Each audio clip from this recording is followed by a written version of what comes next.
Have you ever noticed how strange this is? You can watch YouTube for 3 hours without checking the time. You can binge an entire Netflix series in one night. You can scroll through Instagram, TikTok, or Reddit until your phone reminds you the battery is almost dead. But the moment you sit down to study, 5 minutes feels like forever. Why? What changes? Because it can't be your brain. It's the same brain that remembers the lyrics to songs you haven't heard in years. The same brain that can replay an embarrassing moment from high school at 2 o'clock in the morning. The same brain that somehow remembers exactly where you left your favorite hoodie, but forgets everything you read 10 minutes ago. So maybe the problem isn't that your brain can't focus. Maybe it's focusing exactly the way it was trained to. And once I understood that, everything about studying started making sense. Before we go any further, I want to try something with you. Whatever you do, don't think about a pink elephant. Seriously, don't picture it. Don't imagine its giant ears. Don't imagine its long trunk. Just don't think about it. You pictured it, didn't you? Almost everyone does. And here's the fascinating part. Your brain had to create the image before it could even try to ignore it. It couldn't follow the instruction without first imagining the elephant, which explains something we do to ourselves every single day. Don't get distracted. Don't check your phone. Don't procrastinate. Your brain hears those instructions and immediately has to think about the very thing you're trying to avoid. It's a tiny detail, but it completely changes how we think about self-control. Maybe the goal isn't to fight your brain. Maybe the goal is to understand it.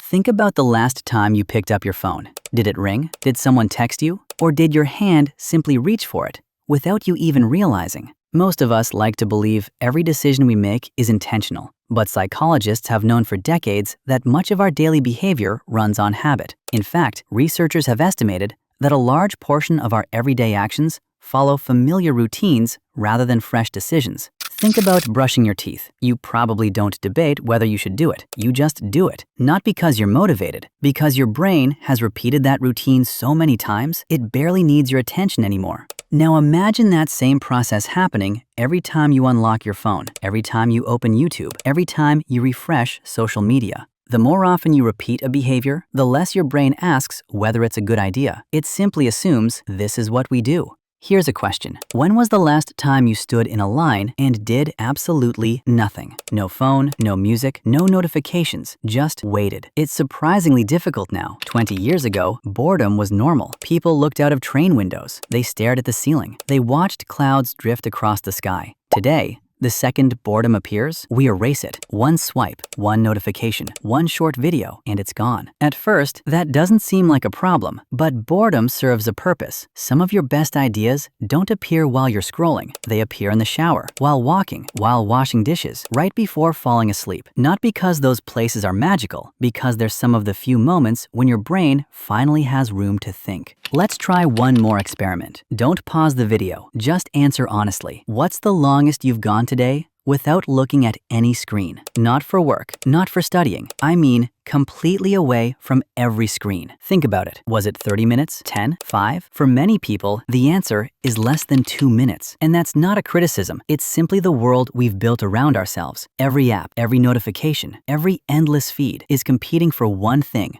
your attention. And here's the scary part. They're getting incredibly good at it. Not because you're weak, because thousands of engineers spend years figuring out how to make these experiences more engaging. Meanwhile, your biology hasn't changed much in tens of thousands of years. Your phone evolved, your brain didn't. There's a famous story from psychology that illustrates this perfectly. Imagine you're offered a choice. You can have one reward right now, or wait a little longer and receive something even better. Sounds simple, but that's exactly the challenge you face every time you sit down to study. One choice gives you an immediate reward. The other asks you to trust your future self. That's why studying often feels so difficult. Not because learning is impossible, because your brain naturally notices what's rewarding in the present more than what pays off weeks from now. And modern technology is exceptionally good at offering rewards right now. But here's the mistake almost everyone makes. They assume the solution is more discipline. Wake up earlier, push harder, force yourself, try to become someone with endless willpower. That sounds inspiring. It also rarely works for very long, because if you're constantly fighting your own brain, eventually your brain wins. So maybe we're asking the wrong question. Instead of asking, how do I force myself to study? Maybe we should ask, why does my brain find everything else easier? Because the answer has almost nothing to do with intelligence, or laziness, or motivation. It has everything to do with something your brain has been learning every single day. And once you see it, you can't unsee it. Imagine walking through a forest for the first time. There's no path, just trees, bushes, tall grass. Every step takes effort. Now imagine walking the exact same route every single day. After a while, the grass begins to flatten. Eventually, a clear trail appears. The journey hasn't changed. You've simply made the path easier to follow. Your brain works in a surprisingly similar way. Every thought you repeat, every habit you practice, every action you perform again and again makes one path a little stronger, which means there's one question we've completely ignored. If your brain can build habits that make distraction effortless, could it also build habits that make studying effortless? The answer surprised scientists,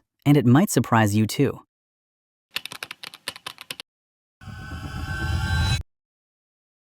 Imagine it's 2004. You come home from school. You throw your bag on the floor, grab something to eat, and eventually sit down to study. Could you get distracted? Of course. You could stare out the window, talk to a friend, turn on the television. But distractions had one thing in common. Eventually, they ended. Now imagine today. Before you've even opened your textbook, your pocket contains millions of videos, endless conversations, breaking news, games, music, memes, an algorithm that has quietly spent years learning exactly what keeps you watching. The world changed. Your brain didn't, and that's where the real problem begins. Here's something fascinating. Your brain doesn't just enjoy rewards, it loves anticipating them. Think about checking your phone. Sometimes there's an interesting message, sometimes there isn't. Sometimes you discover something hilarious, sometimes nothing at all. Strangely, that unpredictability makes checking your phone even more tempting. Behavioral scientists have long known that unpredictable rewards can be especially powerful in maintaining behaviors. It's one reason games of chance can become so compelling, and why many digital experiences use similar reward patterns. Every refresh feels like, maybe this time, and your brain keeps playing along. Not because you're addicted to your phone, because your brain is doing exactly what evolution taught it to do. Keep checking. There might be something important. Now compare that with studying. You open a biology chapter. The first page looks a lot like the second. The diagrams are different. The words change, but nothing dramatic happens. There's no celebration after every paragraph, no confetti, no notification saying, "Congratulations, you understood photosynthesis." The reward is delayed, sometimes by days, sometimes by months. And your brain isn't naturally excited about delayed rewards, not at first. But here's something most people never realize. People who seem incredibly disciplined aren't necessarily resisting temptation every second. Many of them simply experience less temptation in the first place. Think about that. Imagine two kitchens. One has a bowl of fresh fruit on the counter. The other has chocolate, chips, cookies, and soft drinks sitting within arm's reach. Now ask yourself, who has the easier time eating healthy? The person with stronger willpower, or the person whose environment quietly supports the decision? The same principle applies to studying. If your phone is beside your notebook, your brain has to make hundreds of tiny decisions. Don't check it. Ignore it. Stay focused. That's exhausting. But if the phone isn't even in the room, those decisions disappear. Sometimes the smartest solution isn't becoming stronger, it's making temptation weaker. Let's try another experiment right now. Look around the place where you usually study. What do you see? Your phone? A television? A game controller? Notifications popping up on your laptop? Now ask yourself something. If a stranger walked into that room, would they know it was a place for studying? Or would it look like a place where everything happens? Because your brain notices those signals. Every object becomes a reminder of something you've done before. Sit on your bed, and your brain remembers sleeping. Sit in front of your TV, and it remembers entertainment. Sit at a desk where you usually scroll social media, and that's exactly what your brain expects. Environment is memory. Long before you consciously make a decision, your surroundings are already making suggestions. There's a story I love. A famous violinist was once asked how he practiced for so many hours every day. People assumed he must have incredible discipline. He smiled and said something surprisingly simple. He didn't wait until he felt like practicing. He practiced at the same time, in the same place, every single day. Eventually, starting required almost no thought. Whether or not every detail of that story happened exactly that way, the principle matches what psychologists have found repeatedly. Consistent cues make habits easier to begin. The routine became the decision. Now I want you to imagine something. Picture two paths through a forest. One has been walked on every single day for years. It's wide, clear, easy to follow. The other is almost invisible, overgrown, barely noticeable. If I asked you to walk through that forest as quickly as possible, which path would you naturally choose? Of course, you'd take the easier one. Your brain does the same thing. Every habit you've repeated is another well-worn path. Every new habit starts as untouched grass. And that's why studying feels difficult in the beginning. Not because you're incapable, because you're asking your brain to build a road while another highway already exists. Here's the encouraging part. Brains are constantly changing. Researchers call this neuroplasticity, the brain's ability to adapt and reorganize through experience. That doesn't mean change is instant. It means change is possible. Every focused study session, every time you resist opening another app, every page you finish, you're laying another stone on a new path. At first, you won't notice much. Then one day, you'll sit down to study and something feels different. You don't argue with yourself as much. You begin a little faster. You stay a little longer. It doesn't feel effortless, but it feels easier. And easier is how transformation begins. So maybe you've been asking yourself the wrong question all along. Not, why can't I focus? But what have I been training my brain to expect? Because once you answer that, a much more important question appears. If your brain can change, how do you train it deliberately instead of accidentally? That answer changed the way I study forever. And I think it might change yours too.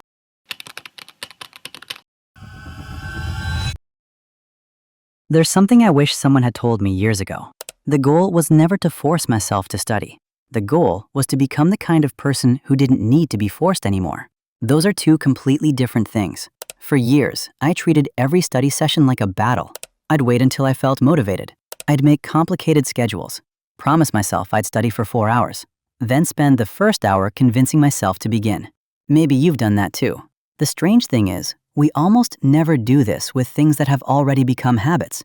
You don't negotiate with yourself before brushing your teeth. You don't spend 20 minutes deciding whether to take a shower. You don't need motivation to lock your front door before leaving the house. Those actions have become automatic. Not because you were born disciplined, because you've repeated them enough times that your brain no longer sees them as difficult. So maybe studying was never supposed to feel effortless on day one. Maybe we were expecting a forest path to exist before we'd ever walked through the forest. Let me ask you something. If someone gave you a guitar today, would you expect to play your favorite song perfectly by tonight? Probably not, because you've accepted something about music that many of us forget about learning. Practice changes ability. Not overnight, but inevitably. Yet when it comes to studying, we expect ourselves to focus perfectly immediately. And when we can't, we assume we're lazy, or distracted, or simply not built for learning. Imagine saying the same thing after your very first guitar lesson. Maybe I'm just not meant to play music. It sounds ridiculous, but that's exactly how many people talk to themselves after one difficult study session. There's a reason I asked you to imagine the pink elephant earlier. You couldn't stop thinking about it. Not because you lacked self-control, because your brain first had to create the image. The lesson wasn't about elephants. It was about attention. Your attention follows what your brain expects, and expectations can change. The same thing happened with the forest path. The first walk was difficult. The 100th wasn't. Not because the forest changed, because you did. Every time you repeated the journey, your brain quietly made the next one easier. Now think about your own life. Every notification you've checked, every short video you've watched, every time you reached for your phone without thinking, you were building a path. Not intentionally, just consistently. Here's the encouraging part. The exact same brain that built those habits can build new ones. That's what neuroplasticity really means. Your brain is always adapting. It doesn't judge whether a habit is good or bad. It simply asks one question. Do we do this often? If the answer is yes, it makes that behavior easier tomorrow. So where do you start? Not with a perfect morning routine. Not with studying for 6 hours. Not by deleting every app on your phone. You start smaller than that. Tonight, study for 10 minutes. Tomorrow, do it again. Choose one place that becomes your study space. Leave your phone in another room if you can. If you can't, put it somewhere you have to stand up to reach. Make the habit just a little easier. Make the distraction just a little harder. It doesn't sound revolutionary. That's because it isn't. real change is rarely dramatic. It's usually so small that it feels insignificant, until you repeat it enough times that it becomes part of who you are. However, here's one final experiment. When this video ends, don't open another one immediately. Just sit there for 60 seconds. No scrolling, no notifications, no music, just 60 seconds. Notice what your mind does. Does it become restless? Does it immediately ask for stimulation? Does your hand instinctively reach for your phone? Whatever happens, don't judge yourself. Just notice it, because awareness is where change begins.